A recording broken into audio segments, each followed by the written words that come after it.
श्री महाप्रज्ञ गुरवे नमः। जिसके सांसों में रहता है शाश्वत शांति का स्पंदन, उस महाप्रज्ञ को वंदन, उस महाप्रज्ञ को वंदन।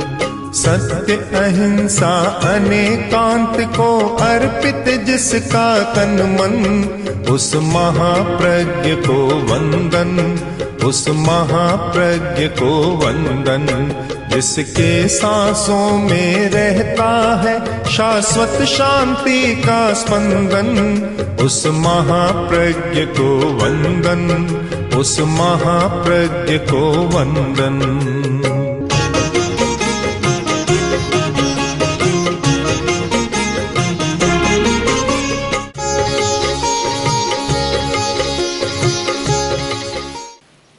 एक आदमी धर्म करता है, एक नहीं करता, क्या फर्क पड़ता है? क्या लाभ क्या होता है क्या? क्योंकि धार्मिक लोग ये मानते हैं धर्म से परलोक सुधर जाएगा, स्वर्ग मिल जाएगा या मोक्ष मिलेगा। क्या लाभ हुआ? प्रश्न स्वाभाविक है और इस प्रश्न पर आचार्य तुलसी ने अनुव्रत के संदर्भ में बहुत कुछ कहा, बहुत लिखा कि धर्म केवल परलोक सुधारने के लिए नहीं, वर्तमान में अंतर आना चाहिए, दिखना चाहिए कि अंतर आया है। और जब वर्तमान में कोई अंतर न लगे तो फिर धर्म करने वाला और धर्म न करने वाला दोनों के बीच में कोई भेद रेखा खींचना बड़ा कठिन होता है। अंतर क्या हो सकता है? तो एक बहुत समझदार अनुभवी व्यक्ति था, उसने कहा अरे बहुत बड़ा अंतर आता है, लो मैं तुम्हें समझा रहा हूँ। उसने जो बात कही बड़ी पते की बात है और ये बहुत पुरानी बात, पुराने समय से चल रही है और महाभारत में भी उसका बहुत सुंदर ढंग से प्रतिपादन हुआ है कि अंतर बहुत आता है। क्या कि देखो साफ है कि जो आदमी धर्म करने वाला है, जिसमें धर्म की चेतना जाग गई है, ये संप्रदाय की चेतना नहीं, धर्म की चेतना जाग गई है, बसन विषय मध्येपि, वह आदमी विषयों के बीच रहता है। विषयों के बीच मतलब सारी पौद्गलिक दुनिया, भौतिक जगत में रहता है, किंतु न बसत्येव बुद्धिमान, विषयों के बीच में रहता है पर विषयों में निवास नहीं करता। इस प्रकार की बुद्धि उसमें जागृत हो जाती है कि शब्द रूप रस गंध स्पर्श की दुनिया में रहता है, रहता हुआ भी उसमें नहीं रहता। आवश्यकता हुई रोटी खा ली पर दिमाग में रोटी की बात ही सदा नहीं रहती। आवश्यकता हुई पानी पी लिया, पानी की बात दिमाग में नहीं रहती। जो भी इंद्रियों का विषय है, जितनी आवश्यकता और उपयोगिता कर लिया पर फिर दिमाग में वह नहीं रहता। और जिस व्यक्ति में धर्म की चेतना जागृत नहीं है, असत्सु विषयेष्वपि, वह जो विषय सामने नहीं है, प्राप्त नहीं है, उसमें ही सदा निवास करता है कि मुझे ये चाहिए, वह नहीं मिला, वह नहीं मिला। जो प्राप्त नहीं है उसमें ही सदा लगा रहता है और सारा दिमाग उसकी ओर दौड़ता है।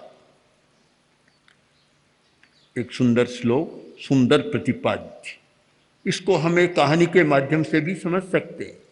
एक राजा जंगल में गया और महिमा सुनी कि बहुत बड़ा तपस्वी जंगल में है, बड़ा तेजस्वी है, तपस्वी है।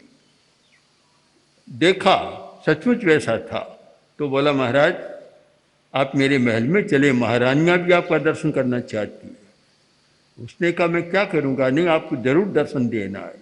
बहुत आग्रह किया तो सन्यासी तपस्वी उसके साथ चला, महल में गया, अंतःपुर में गया, महारानियों ने दर्शन किए और राजा बोला कि जब आप यहाँ आ ही गए तो कुछ दिन तो यहाँ ठहरे, बड़ी कृपा होगी।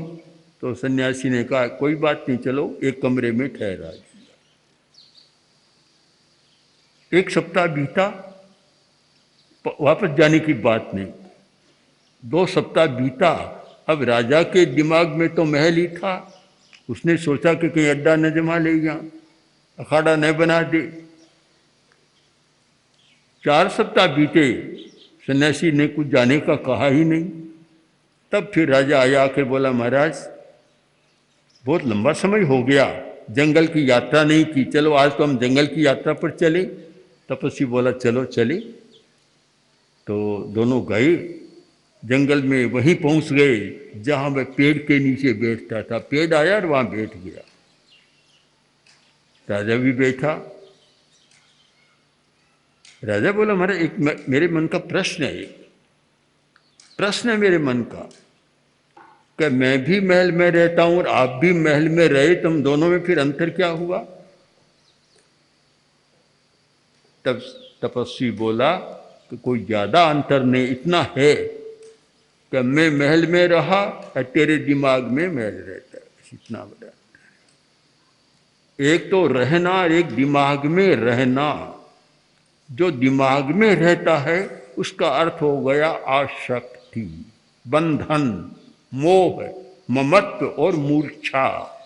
ये सारे शब्द उस के लिए गढ़े गए हैं कि जिसके दिमाग में वह चीज रहती। आयार गया, काम किया, बात समाप्त। एक दिन कोई बढ़िया भोजन कर लिया, अब दूसरे दिन बैठा और वापस उसी की स्मृति आती है कि आज वह नहीं, वह नहीं, वह नहीं है। आज तो डोसा नहीं है, इडली नहीं है, आज तो वह नहीं है। सारा दिमाग में वही बात आती है। इसका मतलब एक बंधन हो गया। धर्म की चेतना का इतना अंतर है कि एक धार्मिक व्यक्ति की बुद्धि शुद्ध हो गई है, उदात्त चेतना जाग गई है, वह उपयोग करता है किंतु उससे बंधता नहीं। और एक यह होता है कि उपयोग तो कम करता है, जो प्राप्त नहीं है उसकी लालसा से भी बंधा हुआ रहता है कि यह नहीं मिला, यह नहीं मिला, यह नहीं मिला। असत्सु विषयस्वपि संवसत्येव दुर्बुद्धि असत्सु विषयस्वपि। जिसकी धार्मिक बुद्धि जागृत नहीं है, वह जो प्राप्त नहीं है उसकी उधेड़ बुन में ही लगा रहता है। मुझे यह नहीं मिला, यह नहीं मिला, यह नहीं मिला। सारी चेतना उसमें व्यापृत हो जाती है। बहुत बड़ा एक अंतर सामने आया। और इतना बड़ा अंतर है कि यदि धार्मिक चेतना जागृत हो जाए तो फिर प्रतिबद्धता नहीं होती कि आज इस प्रकार की साड़ी ही मुझे चाहिए, इस प्रकार का कोट पतलून भी मुझे चाहिए, इस प्रकार का भोजन मुझे चाहिए। यानी पदार्थ से इतने बन जाते हैं कि भोज में गया और वह पदार्थ नहीं मिला तो कि निकम्मा, सारा कुछ सार नहीं, गया पर कोई अर्थ नहीं हुआ, क्योंकि जो बंधा हुआ था उसके सामने न स्वास्थ्य मुख्य रहता, न उदर भूख की पूर्ति मुख्य रहती। उसके सामने मुख्य रहता है पदार्थ का, वह नहीं मिला मुझे। हम पूरे जीवन का विश्लेषण करें, आवश्यकता और उपयोगिता का काम कितना होता है और अनावश्यक कार्य कितना होता है। ये सारा संग्रह अनावश्यक चेतना के आधार पर होता है, अन्यथा व्यक्ति को इतना संग्रह करने की जरूरत नहीं। जो केवल अपने काम न आए, केवल समाचार पत्रों के सर्वे में ही रहे कि उसके पास इतना है, इसके सिवाय कोई उपयोग नहीं होता उसका। लोग कहते हैं कि हिंदुस्तानी बड़े लोगों का स्विस खातों में इतना पड़ा है कि पूरा सारा गरीबी का निवारण हो जाए। पर काम किसके आता है कि वहाँ वे लोग भी, शिस्त खाते वाले भी, अधिकारी भी कहते हैं कि इतना हो गया कि या तो ले जाएं, नहीं तो फिर निकम्मा सारा चला जाएगा। बस ये एक हो गया ना। तो आसक्ति में ये होता है कि मेरे पास है, इतने में दिमाग उसका बस ठंडा रहता है, संतोष मानता है मेरे पास है। उपयोगिता और आवश्यकता की बात वहाँ नहीं रहती। एक कितना बड़ा अंतर आ गया कि धार्मिक चेतना का जागरण और धार्मिक चेतना का अभाव। धार्मिक चेतना का जागरण है, वहाँ कोई अनावश्यक बात नहीं होती, उसमें नहीं रहता। जो प्राप्त है उसमें भी लिप्त नहीं होता, बनता नहीं है उसमें। न बसत्येव बुद्धिमान, उसकी चेतना पदार्थ में निवास नहीं करती, मात्र उपयोग करती है। और जिसमें धार्मिक चेतना जागृत नहीं है उसको मिलता नहीं है, फिर भी उसकी बुद्धि हमेशा उसमें पदार्थ में रहती है। ये सपनों की कहानियां इसी सच्चाई को प्रकट करती है।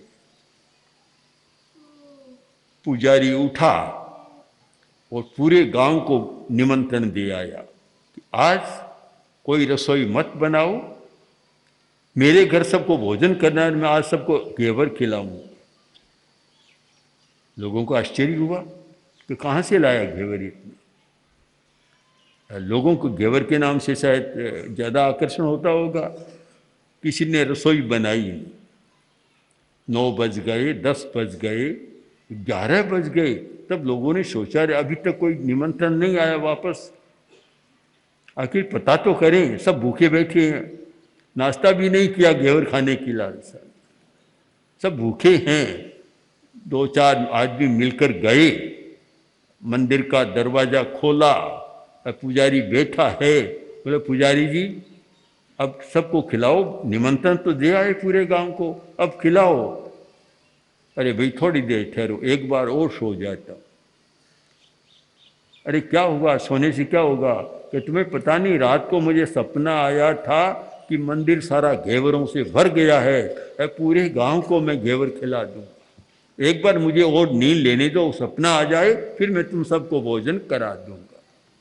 असत्सु विषयेष्वपि, जो नहीं है उसमें चेतना लगी रहती है, उसके आधार पर उसके सारे व्यवहार और आचरण भी बदल जाते हैं। महाराज जनक ने भी सपना देखा था कि ऐसी अवस्था देखी, राज्य चला गया,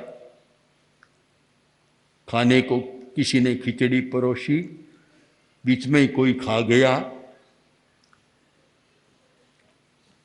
अब था राजा और स्थिति आ गई नीचे की। सपने में दोनों होते हैं, कभी रंक तो राजा बन जाता है, राजा रंक बन जाता है। और सपना टूटा, देखते तो वही राज्यपाट सब कुछ है। तो महाराज ने, जनक ने कहा यह सच या यह सच, दोनों में सच कौन है? जो मैं सपने में देख रहा था वह सच है, या अभी खुली आंखों से देख रहा हूं वह सच है? ये बड़ा कठिन है मामला दुनिया का। बहुत लोग सपने में देखते जीते हैं और सपने का ही दूसरा नाम हो जाता है, मूर्छा में जीते हैं, मोह माया में जीते हैं और झूठी कल्पनाओं में जीते हैं, असत्य में बहुत जीते हैं। अगर धार्मिक चेतना जागृत है तो उसका जीवन व्यवहार सारा बदल जाएगा। अगर यह मूर्छा भंग हो जाए कि मुझे पदार्थ में नहीं रहना है, उपयोग करना है पर उसके बीच लिप्त होकर नहीं रहना है, तो फिर शायद ये भ्रष्टाचार कहीं नहीं होगा।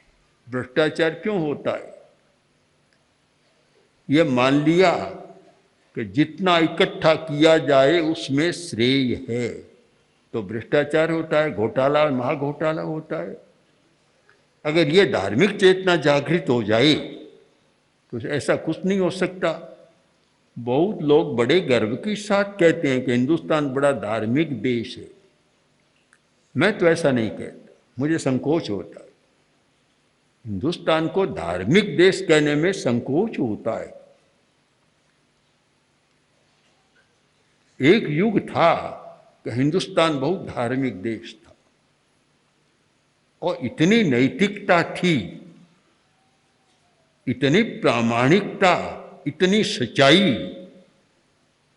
एक गुप्त युग का समय रहा, मौर्य युग का समय रहा, ऐसा स्वर्ण युग रहा और जिसका विदेशी यात्रियों ने लंबा चौड़ा वर्णन लिखा कि वहाँ हिंदुस्तान में ताला नहीं लगाया जाता, किवाड़ बंद नहीं किए जाते।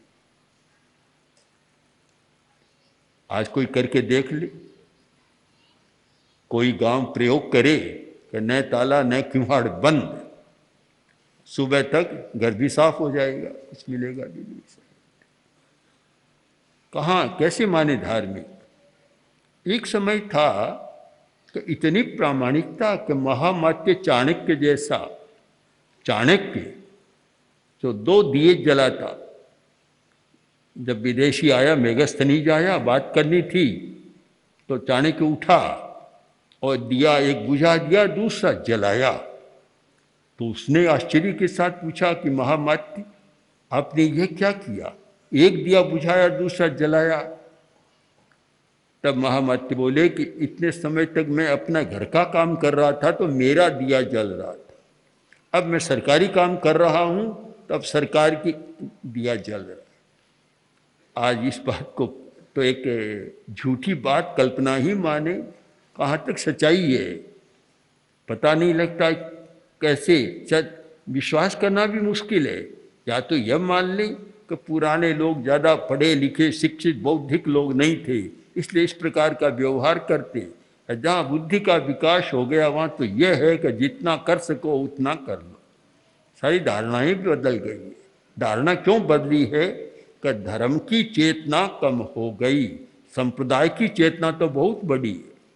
भीड़ है संप्रदाय की चेतना में, वह तो बड़ी है, किंतु वास्तव में धर्म की चेतना बहुत कम हो गई। यही तो समस्या है।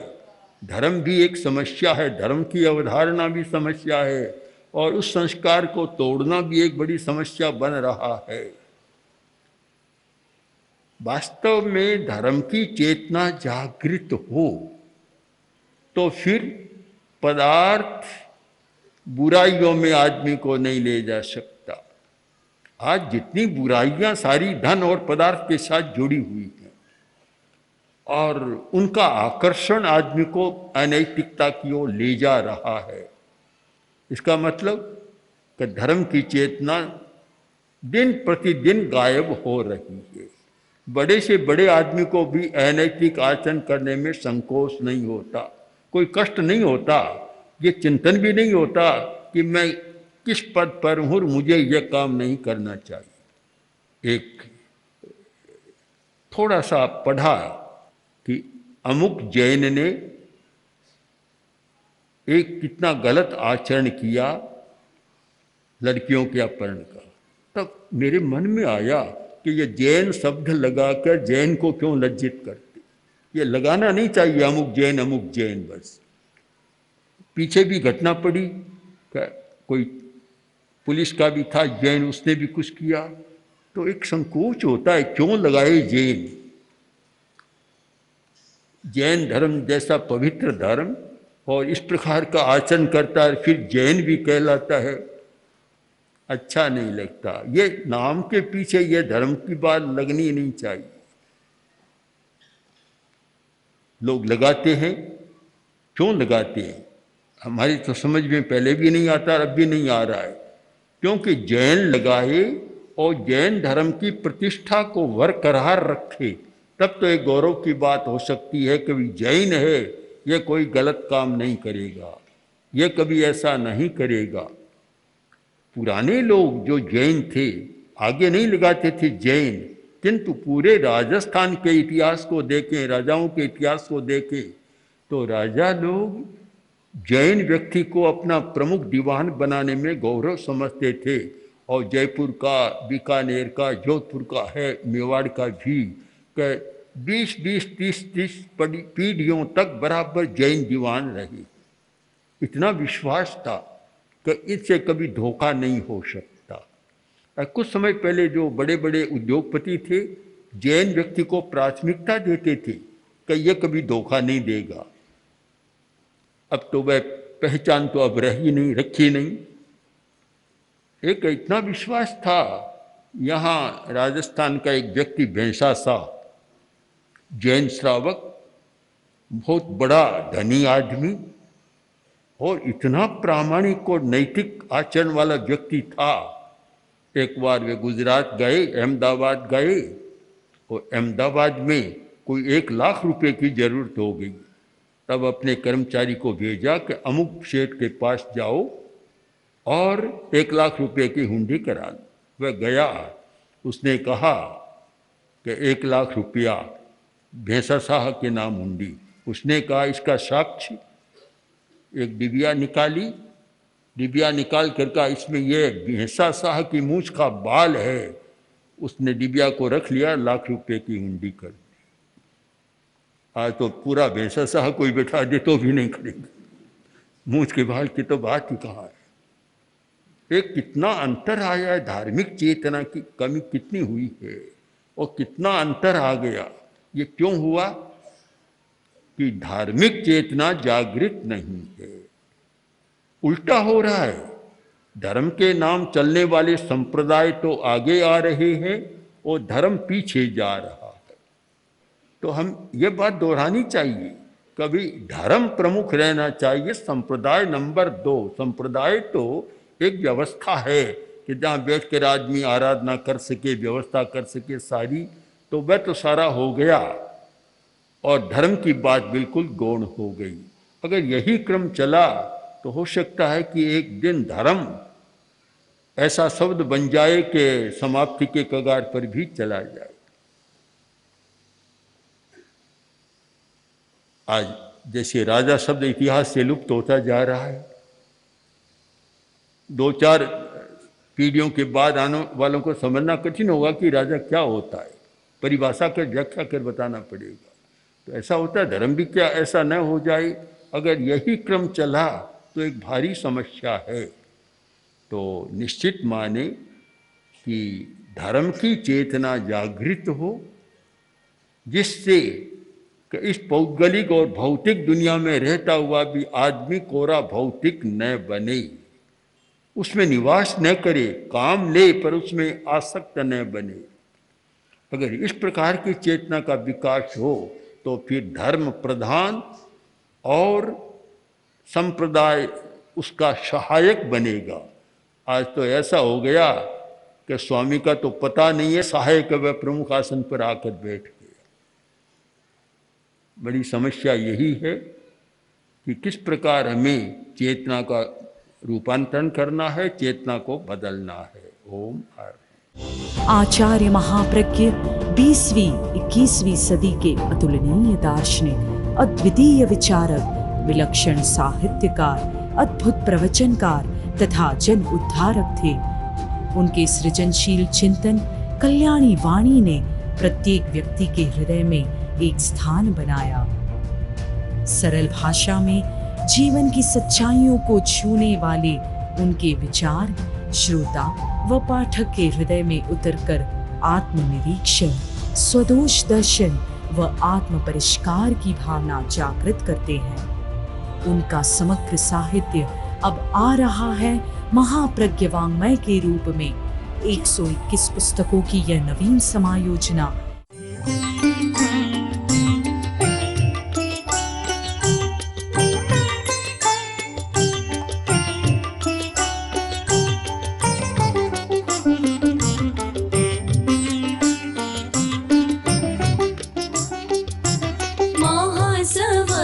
महाप्रज्ञ गुरुवै अर्घ्य आस्था काय चढ़ाए, अमल ध्यानी विशद ज्ञानी, अमर है तेरी ऋचाए। महासमर महाप्रज्ञ गुरुवै अर्घ्य आस्था काय चढ़ाए।